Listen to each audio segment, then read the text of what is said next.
using the machine properly, because it's a different mindset in the way you guys are used to rodding. You know, with rodders, it's really brute force, high torque. This we're utilizing high speed. You know, we're going 2,000 RPM on this, and really just working the blockages that way. So setup is critical. This is the drill we want to use, so I'm glad to see this is what you guys have. Battery operated drill with a clutch setting. We want to have the drill on lower torque. We want to start off low, about 25% of its capacity. And we want to have it on the high speed setting. So on this one, it's number 2. What that's going to do is allow the drill to clutch out before the cable breaks or snaps or binds. You know, if we get in a situation where it is stuck in something, this is going to clutch out, not the cable itself. And you know, as we release this and guys were using it and really just kind of bearing into things, we saw a lot of that happen. And so we've been trying to get out and really educate and do as much as we can to help you guys out in utilizing this properly. So as you know, it just clutches in right there, chucks in right there. You know, so I've got it set on 5 right now. As you're going, if it does begin to clutch out, you can always ramp it up. You don't want to exceed about 75% of its clutch setting capacity. If it does keep clutching out, then maybe you want to switch to a rodder to get it going. You know, maybe make that initial pass through, then use this for the cleanup, say. Because, you know, with a rodder, generally, rule of thumb, we're using a tool that's an inch smaller than the diameter of the pipe. So if we're completely blocked, we're poking a hole through the problem. And I'm sure you guys, over time, it's just gonna clog back again. With the flex shaft and the chain knocker, it's expanding and cleaning wall to wall. So we can't, if we have to go in and, do that initial pass through the K50 or something, and then come back in, then really get this through there. So one thing, so I added this extra bit of sheath on there, and when you originally got these, it came with the kit, and it should have had, you should have a extra of that extra length here. So we never want to have more than about a 1/4 inch between this end and this, because what happens is bless you. that can, bless you. Oh, jeez. Shut it down. We don't want that folding back on itself, and causing problems. So this is going to give it that rigidity. What I have on here now is the carbide knocker. I put an extra sheath in here too. This can be removed, but what this adds is a little more stiffness. If you're using the carbide knocker, you're probably doing roots or descaling a pipe, something like that. So you may want a little extra rigidity. To take that out, obviously you're just taking the 2 screws out, lifting it out, and going back in like that. When we're going in, we don't have to be running the drill the whole time. It's more pushing like a camera. When we feel that obstruction, that's when we can kind of pull back a little bit, fire up the drill, and then work ourselves into it. Think kind of more in lines of a jetter when we're really doing our cleaning coming back. So we want to be, say we've got a grease blockage. We don't want to just pile into it because we're, just pushing that grease more down the line. And I want to get past it, then fire up the drill. Ideally have water running, so we're flushing things out as we're pulling back. And then we're cleaning that wall-to-wall space. In the manual, so you should have got this and this little guide here. That's all in the bags, right? Should be. Yeah, it should be all. If not, this is downloaded. We set up other separate bags to go with each one of these. Oh, perfect. To have everything else that needs to go with it. And this can be downloaded it's on our website, and I'll email a copy of it as well. But the back side really just shows what goes over what I just went through, you know. Does it have to be a rigid drill? No, it has to have a chuck. No, you have to buy it. Because you know I'm a Milwaukee guy. That's, Actually, the Milwaukee won't run that. yeah, It doesn't. It's not compatible. it won't chuck into it. Unless you're colorblind, then it works fine. Okay, No. fair enough. Battery operated drill with a clutch setting. That's what we need. Okay. If the drill has drill settings on it, hammer drill, or screw setting, this one doesn't, I don't think. No, I grabbed the one that didn't. Yeah. So you're fine there, because the clutch does not engage when it's on the drill or hammer setting. So it's kind of defeating that purpose. That's kind of what this goes through here. Just making sure it's on screw, Okay. proper clutch. Yeah, Screw, not drill. correct. Yeah. 25% of the maximum range, up to about 75%. Maybe that's how I broke it. Maybe I had it on drill. Could, yeah. Yeah, I'm the asshole that broke it. At least I admit it. I'll zoom First in. asshole, yeah. Many more. Guilty. Zooming in right there, okay. Bad guy. I mean, as long as you're operating this within those parameters, you should be good to go. Obviously, there's different scenarios, and you guys have a lot more experience than I. You know stuff can happen, but keeping within those guidelines is really going to help you out. On the other side, it's showing the different chain options. So this came with 2 different chains, both of the standard. This one's the carbide, as I said. But the different chain, so there's a 2 chain and 3 chains of different lengths. So those are going to be for different pipe sizes as well. And in the manual, on page 9 here, it's showing what the dimension should be set up as for the different pipe sizes. Yeah, so just kind of walk you through it. I know this is kind of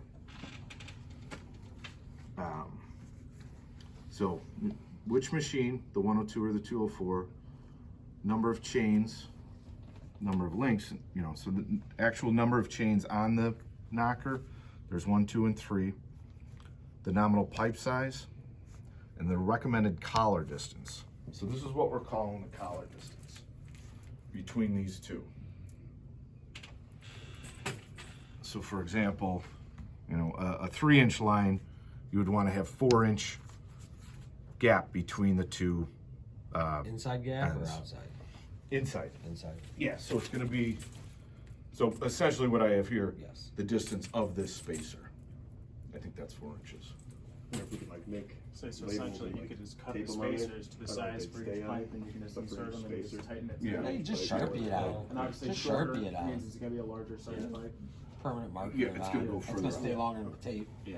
Depending on which chain you're using. Yeah, that's true. You know, If you have a 'cause- smaller chain, it could be a 2-inch, but you have a shorter sheet on it. So here, for example, we're showing, the different chains. So there's a 2-chain, 2-inch pipe, 3-inch pipe, 4-inch pipe, but then where you space those is gonna change that as well. So we're showing, there's the sheath end, the knocker bushing is what we're calling this. And we wanna have no more than about a 1/4 inch exposed cable there. We want to keep this end flush, and this is the one that's going to move. Again, this can be removed. Say, I think when I originally demoed this, when your guys came and Did through a put track. together some, Yeah. so we're going to want a little more flexibility on that end. So that can be adjusted as well. Any Yeah. issues with the set screws coming out? 'Cause You and I had we that had one. one. Come out. Yeah, the set We screw just you got it can back lose in that. time, yeah. We didn't lose the set screw or anything, but it worked its way loose. And I personally put it on and I cranked it down. So don't crank them down. Well, I didn't crank, but like I made sure it was tight. Yeah. And it's a little Allen wrench. You're not getting that much torque.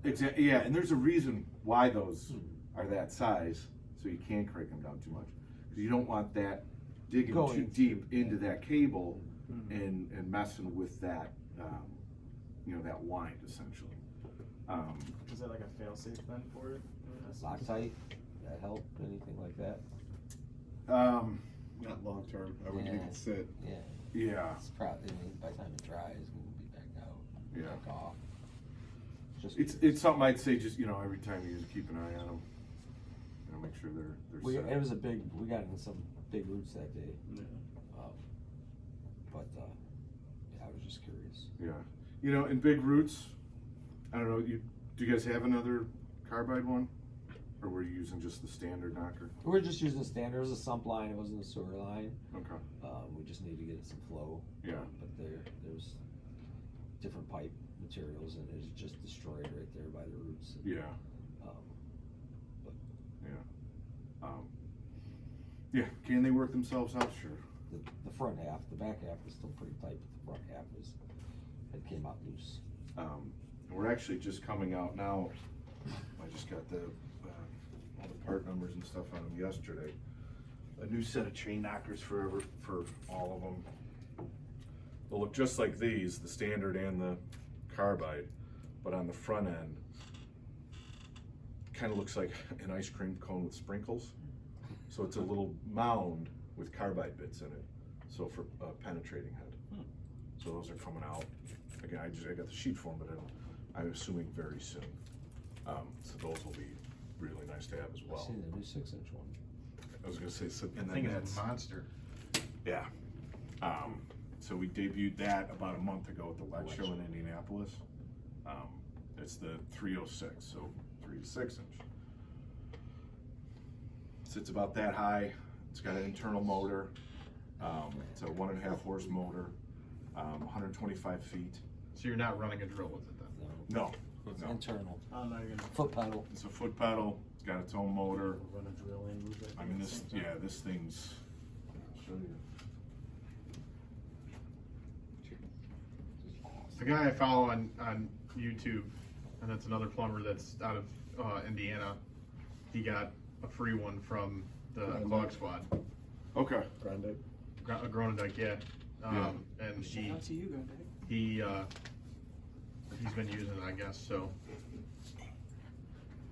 he made some rap video too. What's his name? Danny Gronendijk and Gronendijk Plumbing. Alright. Because you guys have some competition going on right now for some thing that's going on. I guess he did some like video. Oh, the Ridgid Experience? Yeah. Yeah. Yeah. Yeah, so that's the 306. Monster. It's 140 pounds. It's like 120 feet inside there or something. 125. Yeah. Yeah. It's got like you see, its own internal motor, 1.5 horse. It's what they're calling a smart motor. So there's not a clutch on it, but it's got its own. If it senses it's bogging down, it's going to shut itself off. So you just take your foot off the pedal, click it, and then click it and reset it. But yeah, I think it's going to be awesome. It's going to be awesome. Are those more expensive than the 1500s and the 75s, or Yes. they are? Yeah. It's gonna. The list on it's going to be.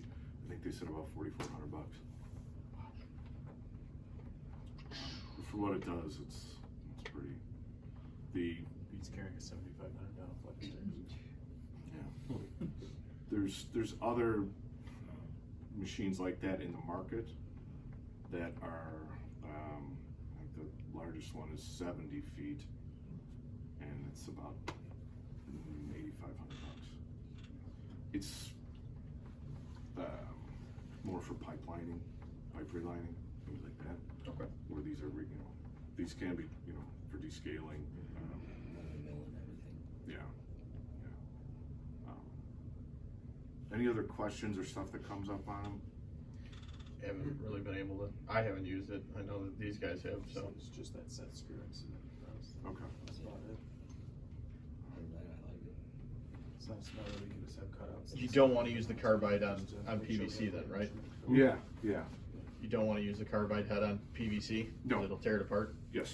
How does it fare with like that black corrugated drainage with like a standard? The standard chain is okay. The standard one's fine. Just Again, lower speed. That that stuff, who cares? They tear it apart.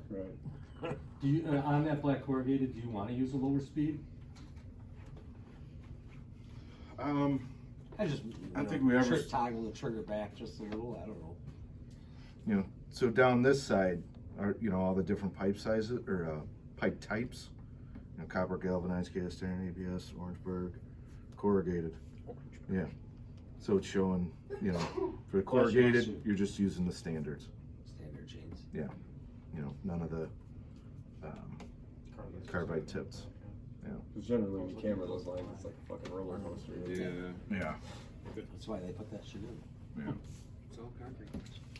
Yeah. This will, you know, both sides of this will be helpful, you know, determining what you have, what you're coming up against, and what to utilize, which options. So. Awesome. Any other questions, guys? Should we always be using a camera behind this thing? You don't have to. When Why possible, wouldn't you? I think That's it's. the question. Right, That's the cool understandable. part about that, I think. Understandable. Camera anytime, all you're doing is adding time to the job, like rods an hour, or camera rods an hour. Well, you're gonna spend an hour and a half or hour 45 with the camera rod. Yeah, I mean, the nice thing is you don't have to go in with the camera, come out, rod, come out, go back in. You can do it at the same time. It's not always, it's not always possible, and it's, you know, to say is it necessary?